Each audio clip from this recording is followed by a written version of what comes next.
11 साल से आप कर क्या रहे थे? प्रधानमंत्री रहते हुए आपका बिहार में 20 साल से सरकार है, क्या कर रहा था? और जरा हमको भी बताओ कौन है घुसपैठिया, जरा कोई तो अब तक चिन्हित तो किया गया होगा ना। साथियों, कांग्रेस और आरजेडी ने न केवल बिहार के सम्मान को खतरा है, बल्कि बिहार की पहचान को भी खतरा है। आज सीमांचल और पूर्वी भारत में घुसपैठियों के कारण डेमोग्राफी का कितना बड़ा संकट खड़ा हो चुका है। बिहार, बंगाल, असम, कई राज्यों के लोग अपनी बहनों बेटियों की सुरक्षा को लेकर चिंतित हैं। इसलिए ही मैंने लाल किले से के डेमोग्राफी मिशन की घोषणा की है।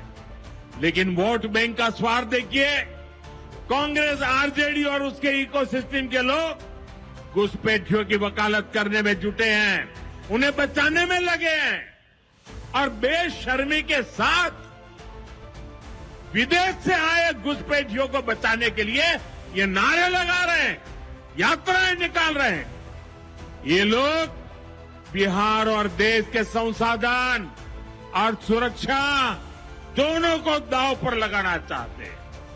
लेकिन आज पूर्णिया की इस धरती से मैं इन लोगों को एक बात अच्छी तरह समझाना चाहता हूं। ये आरजेडी कांग्रेस वालों की जमात, जरा कान खोल के मेरे बात सुन लो।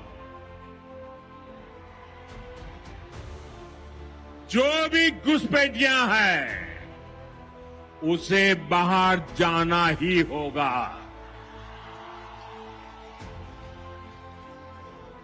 घुसपैठ पर ताला लगाना एनडीए की पक्की जिम्मेदारी है। जो नेता बचाव में खड़े हैं, जो घुसपैठियों को बचाने के लिए मैदान में आ जाए, मैं जरा उनको चुनौती देता हूं।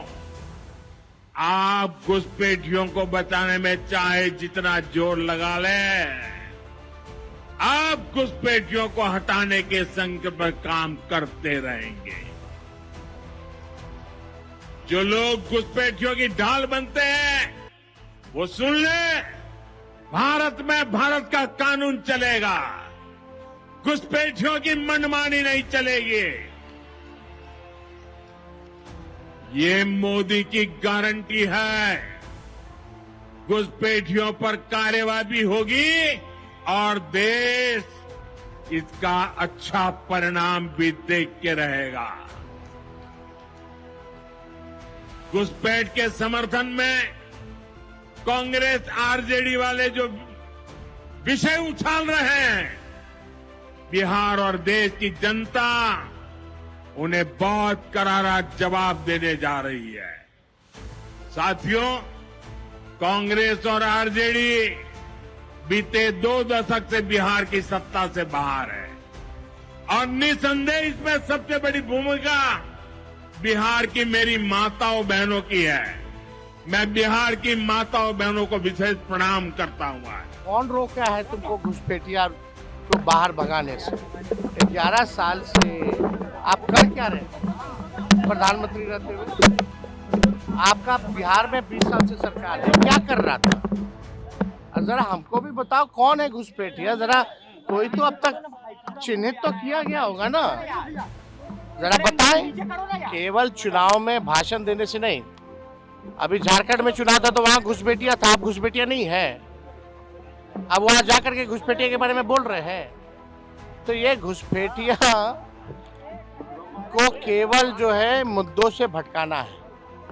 असल मुद्दा पढ़ाई, दवाई, कमाई, सिंचाई, कार्रवाई और सरकार वाली सरकार चाहिए लोगों को, ये असल मुद्दा है। आप देखिए ना, छोड़िए ना प्रधानमंत्री के, कल चहेते बिहार के मंत्री जी ने क्या करतूत किया, पत्रकारों को मां बहनों की गाली दी, पीटा गया। और ऐसे दिन आ गए हैं, ऐसा कभी होता था 2005 से पहले कि एफआईआर के लिए भी नेता प्रतिपक्ष को जाकर के कराना पड़ता था? क्या पत्रकारों को इस तरह का मां बहन की गाली देके पीटा जाता था? पहले तो ऐसा 2005 से पहले नहीं होता था। तो मुख्यमंत्री तो अचेत अवस्था में, उनको तो कुछ पता ही नहीं होगा। जो रिटायर्ड अधिकारी जितना बताएंगे उतना ही जो है वो करेंगे। ये भ्रष्ट सरकार है। सुन लो यार, अरे भाई जो, तो इसमें कौन सी बड़ी बात है? हम हैं यहाँ के, ले जाओ, आओ ले जाओ।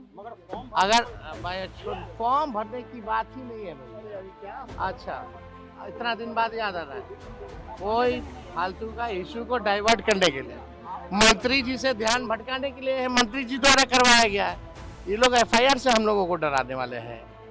पर एक आप पत्रकारों के लिए जो लड़ रहा है उस पर भी एफआईआर हो रहा है। वाह रे वाह, पत्रकार तो माँ बहन की गाली खा ही रहा है, उसके लिए जो लड़ रहा है उस पर भी एफआईआर हो रहा है। तो आप समझ जाइए, ये तानाशाही और जंगल राज नहीं है तो और क्या है।